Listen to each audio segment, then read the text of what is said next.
สุดยอดเลยเก็บตำมึงเนาะจะพักยาวๆเลยนี่ตำถั่วทั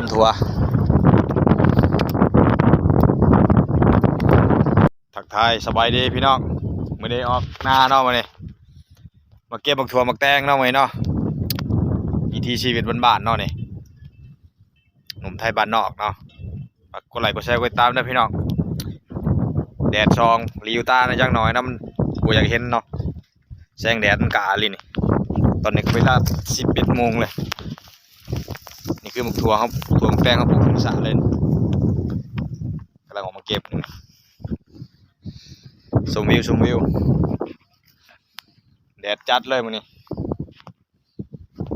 ตอนนี้ออกมาหน้านะตอนนี้นอนนี่บรรยากาศลมโตกับอาการหอนเนาะชมวิวพี่น้องปลูกเอาเองนี่มันนี่ก็พาเมียมาเก็บนี่กำลังบุกโอ้ใหญ่ไวเลย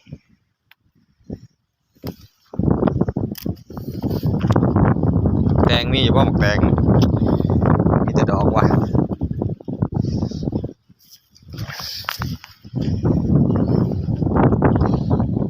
สองห้าหมกแตงก่อน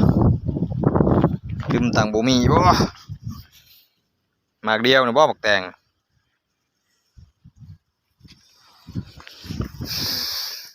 สองหาก่อนมีหมากเดียวเนาะ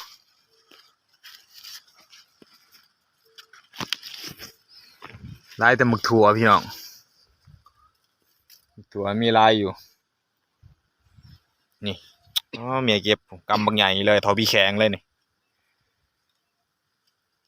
ปลูกกินบ่ได้ปลูกขายเนาะวิถีชีวิตบ้านๆเฮาเนาะ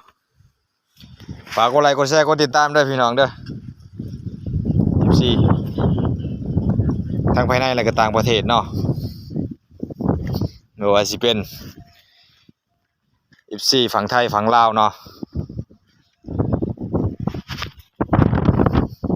อันนี้ครับปลูกพอได้กินซื่อๆดอกนี่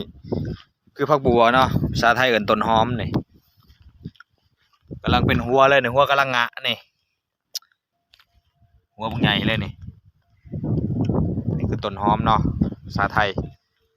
ภาษาลาวเขาก็ผักหอมผักบัวเนาะ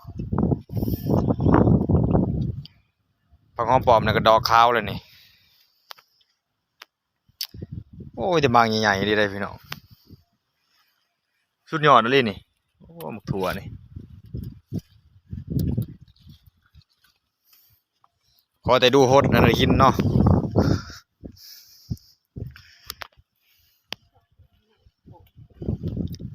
ธรรมศาสตร์แห้งเลยนี่เก็บมือเลยวะนี่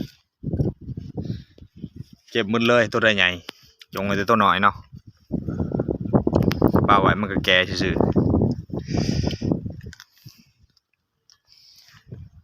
น้ำก็ยังบดได้บกเนาะนี่เป็นวังน้อยๆแต่บกจักเถื่อเนาะนี่ซึมมาตลอดเลยบ่มีภัยอยู่เทิงเนาะนั่นคืองัวเนาะอากาศดีเลยนี่เทิงฟ้าแจ่มใสเลยบรรยากาศโคตรดีเลยธรรมศาสตร์เลยออกมานี่ถือว่าปลอดโปร่งเลยเนาะหลอดลมหายใจบริพืชอยู่บ้านมีแต่ฝุ่นควันเนาะหายใจพืช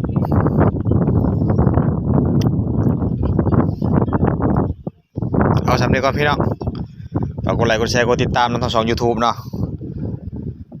คุณสอนคนไทยบ้านเนาะแนลเปลี่ยนไปเลยเนาะสื่อก็ได้สื่อตัวนี้มันบ่อยากกันนะบ่ได้ก็สิเปลี่ยนใหม่อีกนี่เปลี่ยนไปเลยมันบ่อยากเหมาะกับเจ้าของบ่ได้เนาะ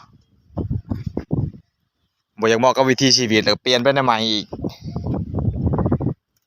ก็สิเปลี่ยนเป็นแนวเพลงเพิ่นร้องเพลงบ่เป็นเนาะเปลี่ยนไปแบบวิถีชีวิตนี่หมกถั่วเนี่ยโอ้สุดยอดเลยนี่ว้าวโคตรเด็ดเลยผมมันจะบางใหญ่ๆเลยเอาสำเนียงก่อนพี่น้อง เก็บถั่วเนาะนี่ปลูกกินเองเลยปลอดภัยสารเคมีเนาะก็บ่ร่วงบ่ร้ายแล้วเนาะ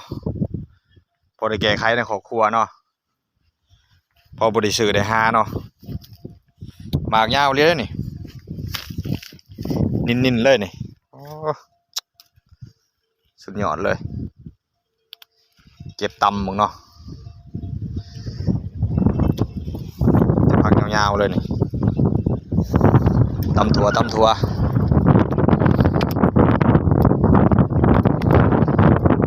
2 เดือนได้กินเนาะ60 วัน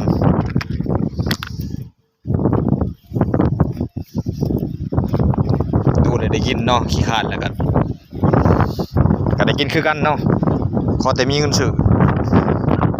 มีเงินคือเฮาเนี่ยต้องปลูกเอาเองนี่มื้อนี้ก็พาเมียมาเก็บนี่กำลังบุกโอ้ใหญ่ไวเลย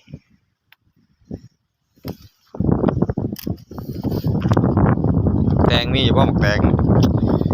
มีแต่ดอกว่ะ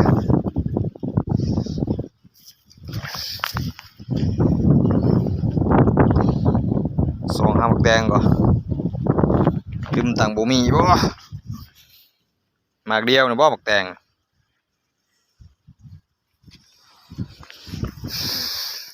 2 หาก่อนโอ้มีหมากเดียวเนาะ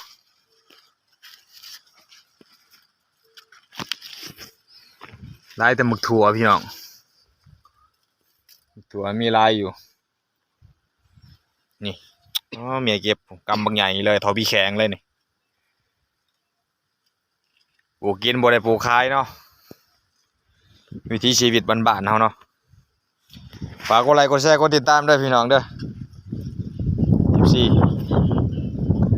ทั้งภายในและก็ต่างประเทศเนาะไม่ว่าสิเป็น14ฝั่งไทยฝั่งลาวเนาะอันนี้ครับปลูกพอได้กินซื่อๆดอกนี่คือผักบัวเนาะภาษาไทยเอิ้นต้นหอมนี่กำลังเป็นหัวเลยนี่หัวกำลังงะนี่หัวบุ้งใหญ่เลยนี่นี่คือต้นหอมเนาะภาษาไทยภาษาลาวเขาก็ผักหอมผักบัวเนาะผักหอมปลอมเนี่ยก็ดอกขาวเลยนี่โอ้ยแต่บางใหญ่ๆดีเลยพี่น้องสุดยอดเลยนี่โอ้หมกถั่วนี่ขอแต่ดูโฮดอะไรกินเนาะ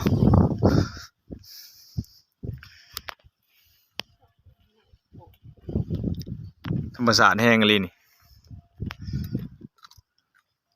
เก็บมือเลยวะนี่เก็บมือเลยตัวใหญ่จงไว้แต่ตัวน้อยเนาะปลาไว้มันก็แก่ซื่อๆ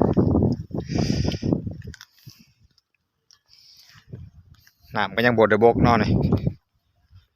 เป็นวังน้อยๆแต่บ่บกจักเถือเนาะนี่ซึมมาตลอดเลยบ่มีภัยอยู่เทิงเนาะนั่นคืองัวเนาะอากาศดีเลยนี่เทิงฟ้าแจ่มใสเลยบรรยากาศโคตรดีเลยธรรมศาสตร์เลยออกมานี่ถือว่าปลอดโปร่งเลยเนาะหลอดลมหายใจบริพืชอยู่บ้านมีแต่ฝุ่นควันเนาะหายใจผืด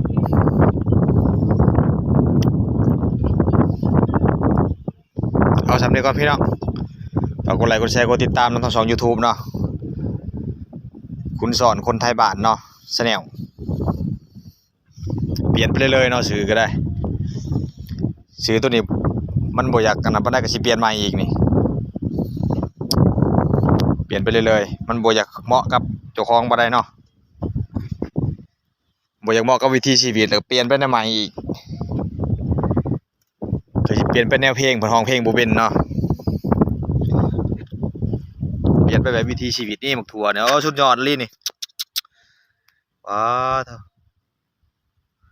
โคตรเด็ดเลยผมมันจะบางใหญ่ๆเลยเอาสำเนียงก็พี่น้องสุคนเนาะสุขภาพแข็งแรงร่ำรวยเนาะโอ้ขอบใจผู้ที่คนติดตามเนาะผู้ติดตามบ่มักบ่อยากเบิ่งกันเลื่อนผ่านก็แล้วเนาะ บ่เว้าลายเอาลายกับน้ำลายเหนียวซื่อๆเนาะสำหรับนี้แหละพี่น้องโอ้ขอบใจ FC สุขุสุคน